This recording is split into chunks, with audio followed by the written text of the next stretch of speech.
मित्रांनो नमस्कार। महाराष्ट्र राज्याच्या राजकारणातून आलेली या घडीची सगळ्यात मोठी बातमी म्हणजे महाराष्ट्र राज्याचे उपमुख्यमंत्री म्हणून आता राष्ट्रवादी काँग्रेसचा हा बडा नेता घेणार शपथ। राज्याच्या राजकारणामध्ये राष्ट्रवादी काँग्रेसचा अतिशय मोठा निर्णय, तर उपमुख्यमंत्रीपदी हा नेता होणार विराजमान।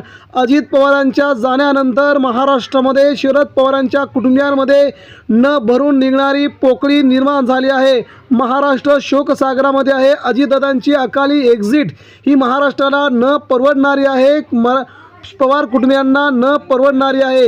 यातच आता उपमुख्यमंत्री कोण होणार, अर्थमंत्री कोण होणार, क्रीडा व उत्पादन शुल्क मंत्री कोण होणार याकडे सगळ्यांचंच लक्ष लागलं होतं। महाराष्ट्राचे उपमुख्यमंत्री म्हणून अजितदादा पवार यांची कारकीर्द संबंध महाराष्ट्रामध्ये सगळ्यात सर्वोत्तम कामगिरी करणारा नेता म्हणून त्यांच्याकडे पाहिलं जात आहे। अजित पवारांनी गेली 6 टर्म महाराष्ट्राचं उपमुख्यमंत्रीपद सांभाळलेलं आहे। अशा प्रकारचं पद सांभाळणारा पहिला महाराष्ट्राचा बडा नेता म्हणून अजित पवार यांच्याकडे पाहिलं जात होतं।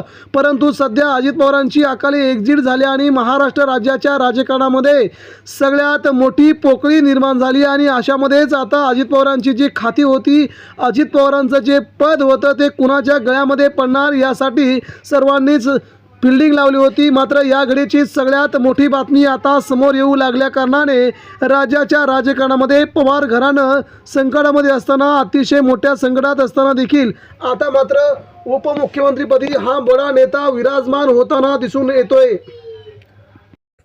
मित्रांनो, राज्याचं राजकारण अतिशय मोठ्या हालचालींना वेग घेत असतानाच अजित पवार यांच्यानंतर कुणाकडे सूत्र जाणार? महाराष्ट्रातील ग्रामीण भागाशी नाळ जुळलेला, सर्वसामान्यांची कामं करणारा अजित पवार, अजित दादा आता आपल्यामध्ये नाहीत।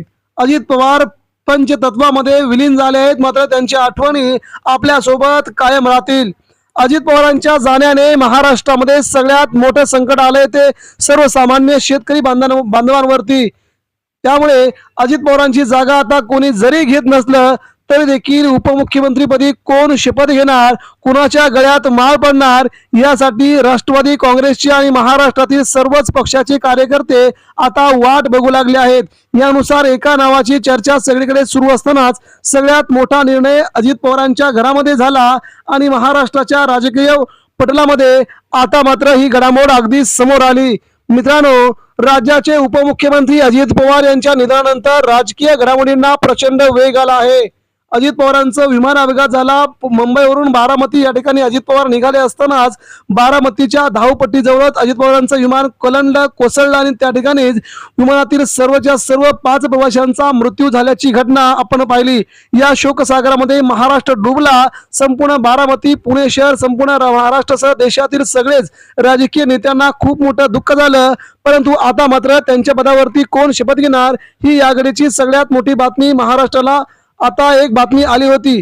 त्यामुळे मित्रांनो, राज्याच्या राजकारणामध्ये आता त्या पदावरती कोण बसणार याकडे सगळं लक्ष आहे।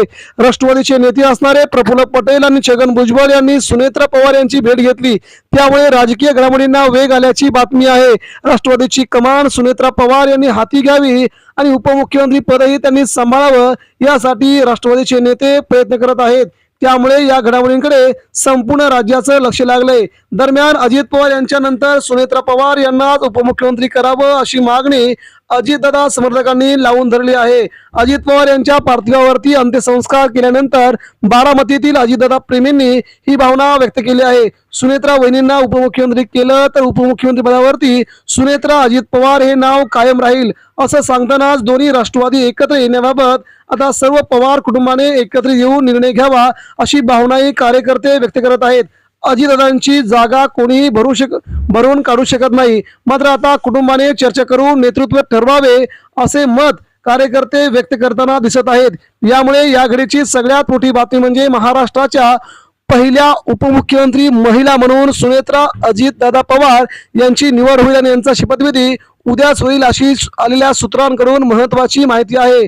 उद्या राष्ट्रवादी काँग्रेस पार्टीच्या आमदारांची बैठक असून या बैठकीमध्ये आपला नेता, गटनेता निवडला जाईल। त्यानंतर निवडीनंतर मात्र सुनेत्रा पवार या उपमुख्यमंत्री पदाची शपथ घेतील त्या अजित पवारांकडे असणारी सगळी खाती सांभाळतील, हीच महाराष्ट्राच्या राजकारणातील या घडीची सगळ्यात मोठी बातमी आपल्या समोर येते. मित्रांनो, जसजसे दिवस जातील तसतसे पुढे गेल्यानंतर महाराष्ट्रातले सर्वच अजित पवारांना अतिशय मोठ्या प्रमाणामध्ये मिस करतील, परंतु अजित पवारांची जागा मात्र कोणी घ्यायला तयार होणार नाही. आणि आता मात्र सुनेत्र पवार यांच्या गळ्यामध्ये उपमुख्यमंत्री पदाची माळ गेल्यानंतर अजित पवार झाल्याने ती भरून निघेल का, हा मोठा प्रश्न आहे. याबद्दल मित्रांनो आपल्याला काय वाटतंय? अजितदादा पवार यांच्या उपमुख्यमंत्रीपदी त्यांच्या पत्नी सुनेत्र पवार यांनी शपथ घ्यावी का, याबद्दल आपल्या प्रतिक्रिया आमच्यापर्यंत पोहोचवा. धन्यवाद. जय हिंद, जय महाराष्ट्र.